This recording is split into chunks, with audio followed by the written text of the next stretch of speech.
Hi everyone, welcome to Hampi recipes. आज हम बनाएंगे मैंगो आइसक्रीम, वो भी सिर्फ 3 इंग्रेडिएंट्स के साथ बनाएंगे। अगर आप मेरे चैनल पे नए हो तो प्लीज़ मेरे चैनल को सब्सक्राइब कीजिएगा और बेल आइकन को दबाइएगा। मैंगो आइसक्रीम बनाने के लिए यहाँ पे मैंने 2 कप मैंगो का पल्प लिया है।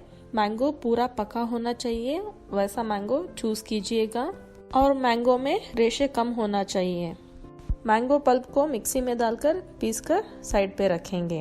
अब आइसक्रीम बनाने के लिए व्हिपिंग क्रीम को व्हिप करना पड़ेगा। इसके लिए एक बाउल लेंगे, उसमें हम पहले आइस डालेंगे, उसमें एक और बाउल रखेंगे।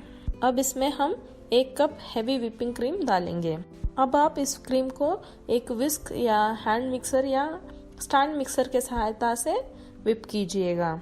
यहाँ पे मैंने हैंड ब्लेंडर यूज किया है। अब जैसे इस क्रीम को व्हिप करते जाएंगे, क्रीम उतना ही लाइट बनते जाएगा और आपको एक पीक कंसिस्टेंसी आने तक इसे व्हिप करना है। आप एक स्पून से इसे नीचे फेंकेंगे तो ये गिरना नहीं चाहिए, उतना इसे व्हिप कीजिएगा। ज्यादा व्हिप करने से व्हिपिंग क्रीम बटर बन जाएगा, तो इसे ज्यादा भी व्हिप मत कीजिएगा। अब इसमें आधा कप कंडेंस्ड मिल्क डालेंगे। आपको स्वीट बहुत ज़्यादा पसंद है तो आप इसमें 3/4 कप कंडेंस मिल्क भी डाल सकते हो। मैंने हाफ कप ही डाला है। अब इन दोनों इंग्रेडिएंट्स को अच्छे से मिलाएंगे। ये जब अच्छे से मिल जाएंगे, इसमें हम जो पहले प्यूरी करके रखा था मैंगो को, उसे डालेंगे। आप चाहे तो इसका टेस्ट बढ़ाने के लिए मैंगो एसेंस मिलता है, उसे भी आप इसमें डाल सकते हो। 2 से 3 ड्रॉप डालने से इसका फ्लेवर बहुत अच्छे से उभर कर आएगा।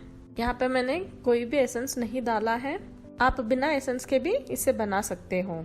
आप देख सकते हो मैंगो का कलर कितना बढ़िया आया है। इसे और ज़्यादा ब्राइट बनाने के लिए हम इसमें थोड़ा सा येलो फूड कलर डालेंगे। ये ऑप्शनल है, आप इसे स्किप भी कर सकते हो।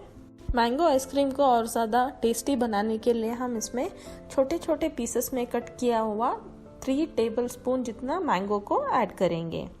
आप चाहे तो इसमें ड्राई फ्रूट्स भी ऐड कर सकते हो। छोटा छोटा कट करके बादाम, पिस्ता, काजू, इसे भी आप इसमें ऐड कर सकते हो। अब इसे अच्छे से मिलाएंगे और एक कंटेनर में डालकर इसे फ्रीज होने के लिए रख देंगे। यहाँ पे मैंने केक का जो बेकिंग ट्रे होता है उसे यूज किया है। आप चाहे तो कोई भी बॉक्स या कंटेनर में डाल के इसे रख सकते हो। आइसक्रीम को इस ट्रे में डालने के बाद मैंने इसे इवन किया है और इसको 2 से 3 बार के लिए टैप किया है, ताकि इसमें जो एयर बबल्स है वो ऊपर आ जाए। अब इस आइसक्रीम को क्लिंग फॉयल के सहायता से कवर करेंगे। आइसक्रीम को टच होना चाहिए, वैसा क्लिंग फॉयल को आइसक्रीम के ऊपर लगाइएगा। आप ऐसा नहीं करेंगे तो आइसक्रीम के ऊपर आइस जम सकता है, तो इस प्रोसेस को करना मत भूलिएगा। क्लिंग फॉयल आपके पास नहीं है तो आप कोई भी नॉर्मल प्लास्टिक का कवर भी लगा सकते हो। अब आइसक्रीम को सेट होने के लिए ओवरनाइट फ्रीजर में रख देंगे। अब आप देख सकते हो मेरा आइसक्रीम पूरे तरीके से सेट हो चुका है। इसे मैं ओवरनाइट फ्रीजर में रखी थी। आइसक्रीम को स्कूप आउट करने के लिए स्कूप को एक गर्म पानी में डिप करेंगे और आइसक्रीम को स्कूप करेंगे। अब हमारा मैंगो आइसक्रीम रेडी है। आप देख सकते हैं मैंगो आइसक्रीम कितना परफेक्ट बना है और क्रीमी भी है। आई होप आपको ये वीडियो पसंद आया है, सो प्लीज़ मेरे चैनल को सब्सक्राइब कीजिएगा और इस वीडियो को लाइक कीजिएगा। Thank you.